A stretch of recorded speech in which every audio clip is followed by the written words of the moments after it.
ಪರಿಷತ್ ಇತಿಹಾಸದಲ್ಲಿಯೇ ಇಂತಹ ಒಂದು ಬೆಳವಣಿಗೆ ನಡೆದೇ ಇಲ್ಲ. ಹೊರಟ್ಟಿ ಅವರು ಏನು ರಾಜೀನಾಮೆಯನ್ನು ನೀಡ್ತಾ ಇದ್ದಾರೆ, ಈ ರೀತಿಯ ಬೆಳವಣಿಗೆ ಇದುವರೆಗೆ ನಡೆದಿಲ್ಲ. ಸರ್ಕಾರದ ಈ ನಡೆ ಪರಿಷತ್ ಮೌಲ್ಯಗಳಿಗೆ ಕಪ್ಪು ಚುಕ್ಕೆ. ರಾಜೀನಾಮೆ ಬಳಿಕ ಸರ್ಕಾರದ ವಿರುದ್ಧ ಹೊರಟ್ಟಿ ಆಕ್ರೋಶವನ್ನು ಹೊರಹಾಕಿದ್ದಾರಂತೆ. ಓಕೆ, ಈಗ ಅರ್ಥ ಆಯ್ತು. ಏನು ಖುಷಿಯಲ್ಲಿ ರಾಜೀನಾಮೆ ಕೊಡ್ಲಿಲ್ಲ ಅವರು. ಸಿಎಂ ಮತ್ತು ಕೆಪಿಸಿಸಿ ಅಧ್ಯಕ್ಷರು ರಿಸೈನ್ ಮಾಡಿ ಅಂದ್ರು, ಮಾಡಿದ್ದೇನೆ. 14ಕ್ಕೆ ನಾನು ರಾಜೀನಾಮೆ ಕೊಡ್ತೀನಿ ಅಂತ ಹೇಳಿದ್ದೆ, ಆದ್ರೆ ಇವತ್ತೇ ಕೊಡು ಅಂತ ಹೇಳಿದ್ರು. ಹಂಗಾಗಿ ಕೊಟ್ಬಿಟ್ಟೆ. ಸಭಾಪತಿ ಸ್ಥಾನಕ್ಕೆ ರಾಜೀನಾಮೆ ಬಳಿಕ ಹೊರಟ್ಟಿ ಸ್ಪಷ್ಟನೆಯನ್ನು ನೀಡಿದ್ದಾರೆ. ಮೈಸೂರು ರಾಜ್ಯದಿಂದ ಯಾವಾಗ ಕರ್ನಾಟಕ ರಾಜ್ಯ ಆಯಿತೋ, ಕರ್ನಾಟಕ ರಾಜ್ಯದ ಇತಿಹಾಸದಲ್ಲಿ ಈ ರೀತಿಯಲ್ಲಿ ಒತ್ತಡಗಳನ್ನ ಹೇರಿ ಒಬ್ಬ ಸಭಾಪತಿ ಹತ್ರ ರಾಜೀನಾಮೆ ಪಡೆದುಕೊಳ್ಳುವುದು ಇದೇ ಮೊದಲ ಬಾರಿಗೆ. ಈ ಸ್ಥಾನಕ್ಕೆ ಗೌರವ ಕೊಡೋದು ಬಿಡೋದು ಅವರಿಗೆ ಬಿಟ್ಟಿದ್ದು. ಪರಿಷತ್ ಸಭಾಪತಿಯಾಗಿ ಉತ್ತಮ ಕೆಲಸಗಳನ್ನ ಮಾಡಿದ್ದೀನಿ, ನನಗೊಂದು ನೆಮ್ಮದಿ ಇದೆ. ಹಂಗಾಮಿ ಸಭಾಪತಿ ಮಾಡೋದು ಬಿಡೋದು ಅವರಿಷ್ಟ, ಯಾರನ್ನು ಮಾಡ್ತಾರೋ ಮಾಡ್ಕೊಳ್ಳಿ. ಸಿದ್ದು ಹೊಗಳಿ ಡಿಕೆಶಿಯನ್ನ ತೆಗಳಿ ಸಭಾಪತಿ ಹೊರಟ್ಟಿ ನಿರ್ಗಮಿಸಿದ್ದಾರೆ. ತಮ್ಮ ಸ್ಥಾನದಿಂದ ರಾಜೀನಾಮೆಯನ್ನ ನೀಡಿ ನಿರ್ಗಮಿಸಿದ್ದಾರೆ ಸಭಾಪತಿಗಳಾಗಿರುವಂತಹ ಬಸವರಾಜ್ ಹೊರಟ್ಟಿ. ಮಾತಾಡ್ತಾ ಹೇಳಿದ್ರು, ಕರ್ನಾಟಕದ ಇತಿಹಾಸದಲ್ಲೇ ಇದು ಮೊದಲ ಬಾರಿಗೆ ಈ ರೀತಿಯಲ್ಲಿ ಫೋರ್ಸ್ಫುಲಿ ಆಗಿ ಒಬ್ಬರ ಹತ್ರ ರಾಜೀನಾಮೆ ಕೊಡಿಸೋದು.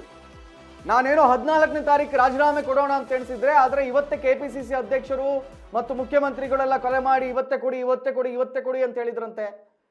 ಯಾಕೆ ಅಂತ ಕೇಳಿದ್ರೆ, ಸಚಿವ ಸಂಪುಟ ವಿಸ್ತರಣೆಯಲ್ಲಿ ಒಂದು ವೈಮನಸ್ತಾಪಗಳು ಹುಟ್ಕೊಂಡಿವೆ ಅಲ್ಲ, ಆ ವೈಮನಸ್ತಾಪಗಳನ್ನು ಶಮನ ಮಾಡಬೇಕಾದ್ರೆ ಈ ಸ್ಥಾನವನ್ನ ಬೇರೆಯವರಿಗೆ ಕೊಡಬೇಕು. ಹಾಗಾಗಿ ಇಷ್ಟು ಒತ್ತಾಯಪೂರ್ವಕವಾಗಿ ಅವರ ಹತ್ರ ರಾಜೀನಾಮೆಯನ್ನು ಕೊಡಿಸಲಾಯ್ತು ಅನ್ನುವಂಥ ಪ್ರಶ್ನೆ. ಇನ್ನು ಈ ವಿಚಾರದ ಕುರಿತಾಗಿ ನಮ್ಮ ಪ್ರತಿನಿಧಿ ಬಸವರಾಜ್ ಹೊರಟ್ಟಿ ಅವರನ್ನ ಮಾತಾಡಿಸಿದ್ದಾರೆ. ಅವ್ರು ಏನೇನು ಮಾತಾಡಿದ್ದಾರೆ ನೋಡ್ಕೊಂಡು ಬನ್ನಿ. ನಮ್ಮ ಜೊತೆ ಮಾತನಾಡಲಿಕ್ಕೆ ಹೊರಟ್ಟಿ ಅವರಿದ್ದಾರೆ, ಬಸವರಾಜ್ ಹೊರಟ್ಟಿ ಅವರು. ಬನ್ನಿ ಮಾತಾಡ್ಸೋಣ. ಸರ್, ಮೊದಲನೇದಾಗಿ 14ನೇ ತಾರೀಕು ರಾಜೀನಾಮೆ ಕೊಡ್ತೀನಿ ಅಂತ ಒಂದು ಸ್ವಲ್ಪ ಹೊತ್ತಿಗೆ ಮುಂಚೆ ಹೇಳಿದ್ರಿ, ಆದ್ರೆ ಇಷ್ಟು ಬೇಗ ಎಂತಕ್ಕೆ ಸರ್ ರಾಜೀನಾಮೆ? ಮುಖ್ಯಮಂತ್ರಿ ಇವತ್ತು ಕೊಡಂದ್ರು, ಇವತ್ತು ಕೊಟ್ಟುಬಿಟ್ಟು. ಇವತ್ತು ಕೊಡು ಅಂತ ಹೇಳಿದ್ರು, ಅದಕ್ಕೆ ಇವತ್ತು ಕೊಟ್ಟು. ಸರ್, ನಿಮ್ಮ ಮೇಲೆ ಏನಾದರೂ ಒತ್ತಡ ಏನಾದರೂ ಹಾಕಿದ್ರೆ ಅಂತ? ಯಾಕಂದ್ರೆ ಒಂದು 3-4 ದಿನಗಳಿಂದ ಇದೇ ಚರ್ಚೆಗಳಾಗ್ತಿದ್ದಾವೆ, ರಾಜೀನಾಮೆ ವಿಚಾರವಾಗಿ ಚರ್ಚೆಗಳಾಗ್ತಿದ್ದಾವೆ. ನೀವು ಸಹ ಸಿಎಂ ಅವರನ್ನು ಭೇಟಿ ಮಾಡಿ ಬಂದ್ರಿ, ಏನಾದರೂ ಆಗಿದೆಯಾ ಸರ್ ಒಳಗೆ? ಕೃತಜ್ಞತೆ ಹೇಳಿ ಬಂದೆ ಸಿಎಂ ನಾನು. ಬಟ್ ಅವರು ಒಂದು 23ನೇ ತಾರೀಕಿನ ನಡೆದಿದ್ದು ಹೊತ್ತಿನಿಂದ ರಾಜೀನಾಮೆ ಕೊಡಬೇಕು ಅಂತೇಳಿ, ಮತ್ತು ಅದಕ್ಕೆ ರಾಜೀನಾಮೆ ಕೊಟ್ಟಿದ್ದೀನಿ. ಮುಖ್ಯಮಂತ್ರಿಗಳು 2 ಸಾರಿ ರಾಜೀನಾಮೆ ಕೊಡು ಅಂತ ಹೇಳಿದ್ರು, ಮತ್ತು ಅದಕ್ಕೆ ರಾಜೀನಾಮೆ ಕೊಟ್ಟೆ. ಬೇರೆಯವರು ಸಹಿತ ನನಗೆ ಸಲಹೆ ಮಾಡಿದರು, ರಾಜೀನಾಮೆ ಕೇಳ್ತಾರೆ ಕೊಡಿ ಅಂದರು. ಮತ್ತು ಅವಿಶ್ವಾಸ ನಿರ್ಣಯವನ್ನು ಮಂಡನೆ ಮಾಡೋಕ್ಕೂ ಹೊಂಟಿದ್ರು. ನಾವು ಅವಿಶ್ವಾಸ ನಿರ್ಣಯ ಮಂಡಿಸಿಕೊಂಡು ಅಲ್ಲಿ ಕುಂತು ಯಾರ ಕಡೆಯಿಂದ ನಾನು ಅನ್ನಿಸ್ಕೊಳ್ಳೋಗ್ತಾ ಇಲ್ಲ. ಇಲ್ಲಿಂದ ಆತ್ಮಗೌರವದಿಂದ ಬಂದೀವಿ. 46 ವರ್ಷದಿಂದ ನಾನು ವಿಧಾನ ಪರಿಷತ್ತಲ್ಲಿದ್ದೀನಿ. ಅಂಥ ಜನ ಮತ್ತು ಅಧಿಕಾರಕ್ಕೆ ನಾನು ಇಟ್ಕೊಂಡು ಕೂತಿಲ್ಲ. ಮಂತ್ರಿಯಾಗಿ ಕೆಲಸ ಮಾಡೀನಿ, ಸಭಾಪತಿಯಾಗಿ ಮಾಡೀನಿ, ಬೇರೆ ಬೇರೆ ಕಮಿಟಿಗಳ ಅಧ್ಯಕ್ಷರಾಗಿ ಕೆಲಸ ಮಾಡೀನಿ. ಅದಕ್ಕೆ ನನಗೆ ಯಾವುದೇ ಒಂದು ಅದರಲ್ಲಿ ಆಸೆ ಆಕಾಂಕ್ಷೆ ಇರಲಿಲ್ಲ. ಹೀಗಾಗಿ ಮತ್ತು ಮುಖ್ಯಮಂತ್ರಿಗಳು ಕೇಳ್ತಾರೆ ಅಂದಾಗ ನಾವು ಕೊಡೋದು ನಮ್ಮ ಡ್ಯೂಟಿ, ಕೊಟ್ಟಿದ್ದೀನಿ ಇಷ್ಟು. ಸರ್, ಇದೆಲ್ಲ ಒಂದು ಕಡೆ ಈಗ ಸಿಎಂ ಬದಲಾವಣೆ ಆಗಿರ್ಬೋದು, ಬದಲಾವಣೆ ವಿಚಾರಗಳಾಯಿತು, ಇದೆಲ್ಲಾದರೂ ಈ ವಿಚಾರವಾಗಿ ಎಫೆಕ್ಟ್ ಹೊಡಿತೆ? ಯಾಕಂದರೆ ನೀವು ಸಭಾಪತಿಯಾಗಿ ವರ್ಷಗಳಿಂದ ಕೆಲಸ ಮಾಡ್ಕೊಂಡು ಬಂದಿದ್ದೀರಾ, ಹಿಸ್ಟ್ರಿಯಲ್ಲೇ ಫಸ್ಟ್ ಟೈಮ್ ಅಂತಲೇ ಹೇಳ್ಬೋದು. ಅದಕ್ಕೇನು ಹೇಳ್ತೀರಾ ಸರ್?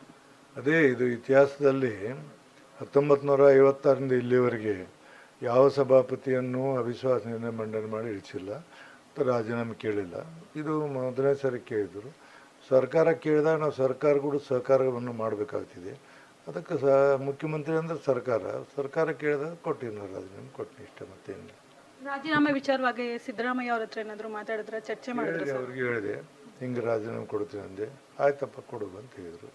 ಅವ್ರಿಗೂ ಭೇಟಿಯಾಗಿ ಅವ್ರಿಗೆ ಹೇಳಿದ್ದೀನಿ. ಕೆಲವರು ನನ್ನ ಫ್ರೆಂಡ್ಸ್ಗೆ ಹೇಳಿದ್ದೀನಿ, ಕೆಲವರು ಯಾರೇ ನಮ್ಮ ವಿರೋಧ ಪಕ್ಷ ನಾಯಕರಿಗೆ ಮತ್ತು ನಮ್ಮ ಚೀಫ್ ವಿಪ್ಗೆ ಹಿಂಗಾಗೈತೆ ಅಂತ ಹೇಳಿದ್ದೀನಿ, ಹೇಳಿಕೊಟ್ಟಿದ್ದೀನಿ ಎಲ್ಲರಿಗೂ.